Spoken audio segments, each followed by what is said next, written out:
guys, it's Bira and welcome back to my YouTube channel. Nah, kali ini aku tuh bakal bahas sesuatu yang berbeda banget dari konten-konten aku di TikTok yang biasanya bahas tentang film ataupun konspirasi. Kali ini aku bakal bahas tentang berbau akademik. Nah, ini tuh bagus banget buat nambah wawasan kita, buat nambah pengetahuan kita. Jadi jangan lewatin dan stay tune sampai akhir. Check it out. Bira channel is loading. Don't forget to like and subscribe. Nah, materi yang akan kita bahas pada pertemuan kali ini itu adalah tentang kontrak drafting ya, atau perjanjian kontrak. Apa sih yang dimaksud dengan perjanjian kontrak? Hukum apa aja sih yang mengatur tentang perjanjian kontrak ini? Syarat sahnya apa aja? Asas-asasnya apa aja? Itu semua akan kita ulas.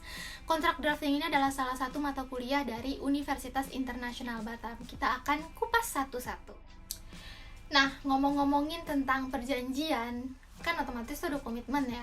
Nah, secara nggak langsung kita tuh sebenarnya dalam kehidupan sehari-hari dengan diri kita sendiri juga udah ada komitmen gitu ya. Dari kita mau tidur sampai bangun tidur sampai kita tidur lagi, itu kan kita udah buat komitmen tuh dengan diri kita sendiri secara nggak langsung ya. Aku nanti mau bangun jam berapa, aku mau tidur jam berapa gitu. Nah, tapi kita nggak bakal bahas itu, kita akan bahas tentang konteks yang lebih luas lagi. Nah, dalam pasal 1313 KUA Perdata itu udah disebutkan bahwa perjanjian itu adalah kesepakatan di antara satu atau lebih pihak terhadap satu atau lebih pihak lainnya untuk mencapai tujuan tertentu ya.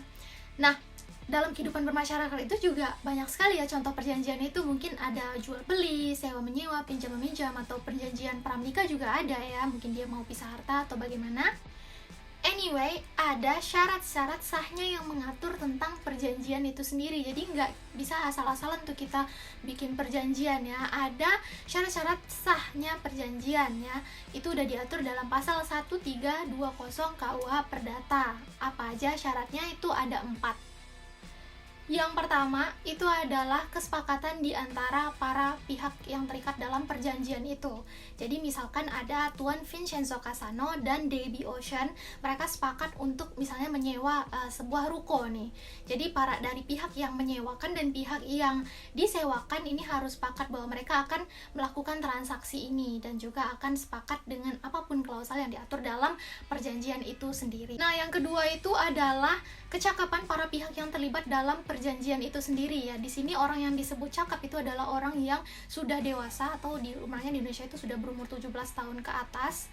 Nah, atau orang-orang yang digolongkan dalam kondisi tertentu ya. Misalnya dia gila, dia stres, atau dinyatakan valid oleh pengadilan, itu tidak bisa memenuhi syarat sahnya perjanjian. Yang ketiga ini adalah objek ya, objek yang nyata, objek yang jelas dalam perjanjian itu. Contohnya tadi kan Vincenzo dan Debbie Ocean ini dia sewa menyewa sebuah ruko ya. Ini kan jelas nyata ada bangunan dan tanahnya ya. Jadi bukan sesuatu yang tidak bisa dia kan misalnya seperti sesuatu yang gaib gitu ya, tuyul atau apa gitu kan, itu tidak nyata gitu. Nah, yang keempat ini adalah sebab sesuatu yang dilarang. Jadi kalau tadi rumah dan bangunan ini kan sesuatu yang nggak apa-apa gitu, yang tidak ada masalahnya ya, kecuali yang ditransaksikan ini seperti narkoba dan sejenisnya, itu kan jelas-jelas dilarang ya di Indonesia. Tapi rumah dan bangunan juga bisa menjadi tidak halal jika itu mungkin dalam sengketa atau ilegal, itu bisa jadi tidak sah. Nah, itu tadi kan adalah tentang syarat-syarat sahnya perjanjian. Nah, selain daripada itu ada juga asas-asas perjanjian ya, yang mana asas-asas ini terdiri dari 5 asas. Yang pertama itu adalah kebebasan, yang kedua konsensualisme, yang ketiga adalah kepastian hukum, yang keempat adalah itikat baik, dan yang terakhir adalah kepribadian. Kita akan bahas satu-satu tentang asas-asas perjanjian tersebut. Nah, yang pertama itu ada yang namanya asas kebebasan. Jadi setiap orang itu bebas untuk bikin perjanjian apa yang mereka mau dan memilih pasal-pasal apa yang akan diatur dalam perjanjian itu ya. Jadi orang ya bebas, dia mau perjanjian jual beli kah, mau sewa menyewa atau mau pinjam meminjam dengan peraturan apapun sama siapapun, itu orang bebas ya untuk memilih itu semua. Yang kedua ada asas konsensualisme, di mana asas ini itu maksudnya para pihak ini ya sepakat untuk melakukan perjanjian itu. Jadi pihak pertama, pihak kedua, siapapun itu dia harus menyepakati apa yang akan mereka perjanjikan dan apa yang akan diatur dalam perjanjian itu mereka harus saling sepakat. Yang ketiga itu adalah asas kepastian hukum ya. Jadi apa sih yang dimaksud dengan asas kepastian hukum? Itu para pihak ini ya, perjanjian yang mereka janjikan ini ya berlaku sama seperti undang-undang bagi kita semua. Undang-undang kan harus kita taati.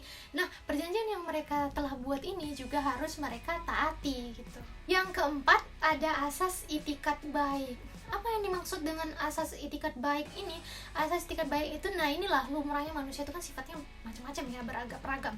Jadi di dalam perjanjian ini hendaknya orang yang terikat dalam perjanjian ini ya memiliki moral yang apa ya, jujur lah ya, tidak bermaksud untuk menipu ya, memang melakukan perjanjian ini untuk mencapai tujuan yang baik gitu. Yang terakhir itu ada yang namanya asas kepribadian. Apa sih asas kepribadian ini?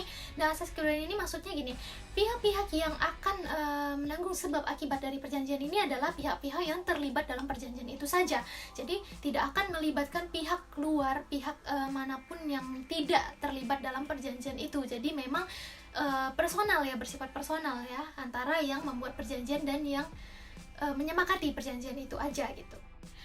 Nah, dalam kehidupan sehari-hari nih, kalau misalnya kita bikin perjanjian, terus kita tuh udah ngikutin skenario sesuai dengan prosedur yang ada. Nah, secara nggak langsung kita tuh udah melaksanakan dan mengikuti teori-teori yang tadi udah kita bahas. Oke, sekian dulu yang bisa aku sampaikan materi kali ini. Semoga bermanfaat untuk kita semua. Thank you, sampai jumpa, dadah!